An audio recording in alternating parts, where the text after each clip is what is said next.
ஒரு மரண அறிவிப்பை தான் உங்களுக்கு நான் சொல்ல போறேன். நம்மளும் தட்டிக்கிட்டெல்லாம் பாக்குறோங்க, அப்ப கூட ஓடல. நான் இப்ப சொல்லி கொடுக்குற ட்ரிக்ஸ் தெரிஞ்சுன்னா இந்த மிஷினை நீங்களே ஓட வைக்கலாம். பாத்துலாமா? எந்த விதமான ரியாக்ஷனும் இல்ல.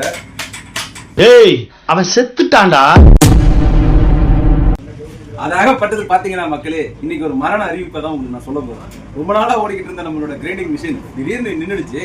சரி, நம்மளும் தட்டிக்கிட்டெல்லாம் பாக்குறோங்க, அப்ப கூட ஓடல. சரி, இதுல என்ன பிரச்சனையா இருக்கும் இன்னைக்கு பாத்துலாமா? இந்த பதிவு ஏன்னா இந்த மாதிரி மிஷின் திடீர்னு நின்றுடுச்சு, இந்த மாதிரி சுவிட்ச் ஆன் பண்ணோடனே நின்றுடுச்சு அப்படின்னா, இந்த மிஷின் மட்டும் இல்லைங்க, நீங்க எந்த மிஷின் வச்சிருந்தாலும் சரி, நான் இப்ப சொல்லி கொடுக்கக்கூடிய சொல்யூஷன் தான் நீங்க யூஸ் பண்ணணும். இதுதான் மேஜர் கம்ப்ளைண்டா இருக்கும். ரொம்ப ரேரா தான் காயில்லாம் வீணா போயிருக்க வாய்ப்புகள் இருக்கு. நான் இப்ப சொல்லி கொடுக்குற ட்ரிக்ஸ் தெரிஞ்சுன்னா இந்த மிஷினை நீங்களே ஓட வைக்கலாம். பாத்துலாமா? கொஞ்சம் பக்கத்துல வாங்க. இப்ப இந்த மிஷின் வந்து பாத்தீங்கன்னா இன்னைக்கு காலையில வேலைக்கு ஸ்டார்ட் பண்ணும்போது ஓடல. இங்க பாருங்க,